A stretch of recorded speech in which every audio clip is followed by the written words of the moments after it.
Ya pemirsa, perolehan suara Partai Solidaritas Indonesia atau PSI mendadak meledak.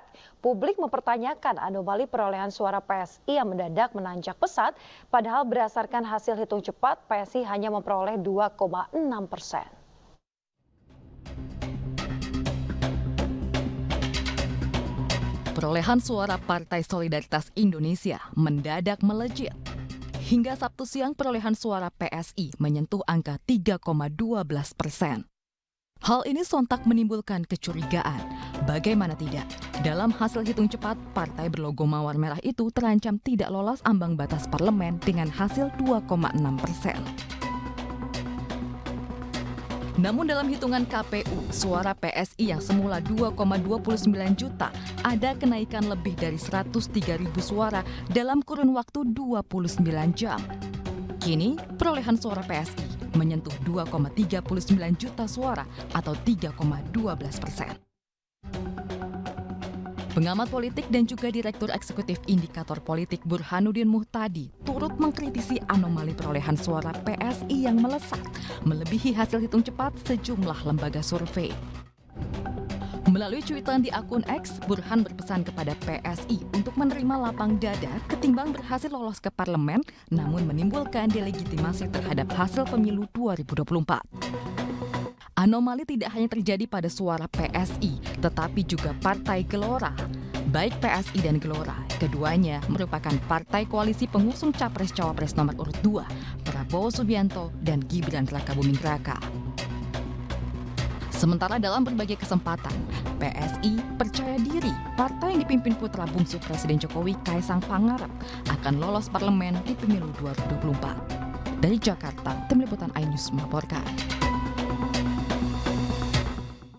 Terungkapnya kasus pungutan liar di Rumah Tahanan Komisi Pemberantasan Korupsi mendapat perhatian serius dari organisasi sayap Partai Perindo.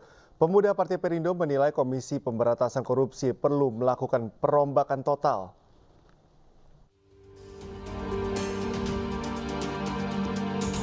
Kasus pungli pegawai KPK telah mencoreng integritas KPK sebagai lembaga anti korupsi nomor 1 ini.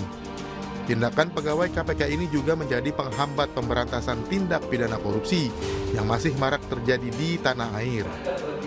Pemuda Perindo pun mendorong upaya bersih-bersih di tubuh KPK dan melakukan revolusi mental. KPK harus bisa melakukan revolusi mental dan harus bisa juga mendirikan integritas yang baru. Saat ini terbentur oleh Undang-Undang Nomor 19 Tahun 2009, di mana KPK itu karyawannya itu semua adalah ASN. Seharusnya yang bekerja di KPK itu tidak boleh ASN. Untuk apa? Ketika terjadi pelanggaran itu tidak langsung dapat dipecat karena ASN. Tapi kalau seandainya pegawai kontrak atau yang dari ICW itu bisa langsung ditindak. Per Desember 2018 hingga Maret 2023, perputaran uang pungli di rutan KPK mencapai 6 miliar rupiah. Uang ini diduga digunakan sebagai pemulus masuknya barang dan keperluan para tahanan, seperti alat komunikasi serta uang. Dari Jakarta, Aryadin Alfagani Nur, iNews melaporkan. Pemirsa, MNC Asset Management memberikan sosialisasi perempuan Malang cerdas berinvestasi di pasar modal. Sebagai kepala keuangan dalam keluarga, perempuan dituntut untuk pandai mengelola keuangan.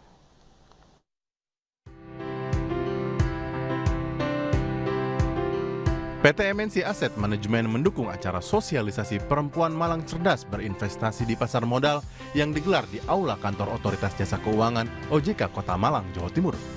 Sebagai pengelola keuangan dalam rumah tangga, kaum perempuan harus cerdas dalam mengelola keuangan. Salah satunya dengan berinvestasi di pasar modal untuk menambah ekonomi keluarga.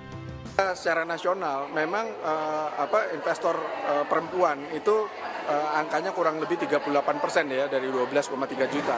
Namun ternyata di Malang ini itu ternyata angka itu jauh, ibu-ibu itu jauh lebih tinggi ya, perempuan itu jauh lebih tinggi dibanding laki-laki. Nah ini juga hal yang baik ya, bahwa mulai semakin terliterate, semakin orang semakin mengerti, khususnya para perempuan gitu. Kita giat untuk edukasi, sosialisasi seperti ini kepada masyarakat ya, mungkin khususnya yang sekarang ini di perempuan atau ibu-ibu gitu ya, untuk untuk bisa menjadi lebih melek, lebih tahu, dan lebih cerdas berinvestasi lah di bidang pasar modal gitu.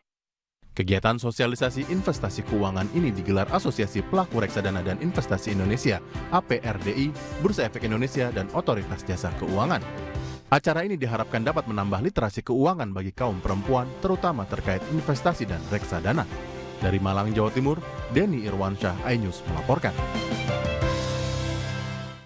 Pemirsa, bulan Ramadan merupakan momen untuk mempererat silaturahmi dengan teman dan juga keluarga. Menyambut bulan suci, Anda serta keluarga maupun kerabat bisa berkunjung ke Kampung Ramadan di Sentul, Bogor, Jawa Barat.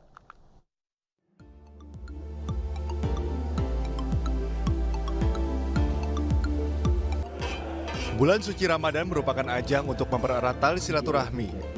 Lorin Hotel Sentul bisa menjadi tempat untuk berkumpul bersama teman, keluarga sembari berbuka puasa bersama dengan menghadirkan program Kampung Ramadan yang menawarkan berbagai sajian masakan khas Nusantara. Dengan merogoh kocek Rp148.000 per orang, pengunjung bebas memilih berbagai makanan lezat, mulai dari takjil, berbagai sajian makanan utama, hingga kudapan manis. Titip ya. Walaupun dipublish misalnya di atas 140.000, tapi bila mana nanti baik yang menyangkut perorangan, terutama grup sih ya, baik nanti bersifat korporat atau dari ibu-ibu arisan atau majelis taklim, memang asalkan itu banyak yang datang, kita pasti akan berikan special price atau harga yang spesial.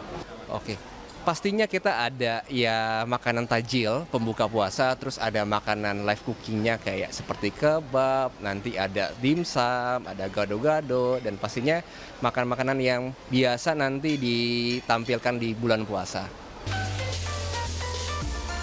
Pengunjung Lorin Hotel Sentul berkesempatan untuk mendapatkan door prize hadiah menarik berupa alat masak hingga sepeda. Dari Bogor, Jawa Barat, Muhammad Zulhilmi, Oki Mahendra, Rizky Julianto, iNews melaporkan. Kita ke informasi selanjutnya, pemirsa. Menjelang bulan Ramadan, pemesanan dodol Betawi di Cibitung, Kabupaten Bekasi meningkat tajam. Ya, jika di hari biasa, pemirsa, Soekarno mengolah hingga 200 kg dodol per hari.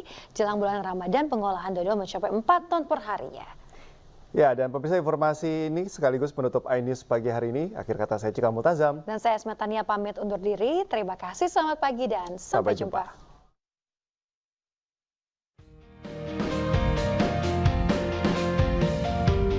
Menggunakan kayu bakar, Soekarno alias Marno dan para pekerjanya mengolah dodol Betawi yang berlokasi di Kampung Ceger, Desa Sukajaya, Kecamatan Cibitung, Kabupaten Bekasi, Jawa Barat.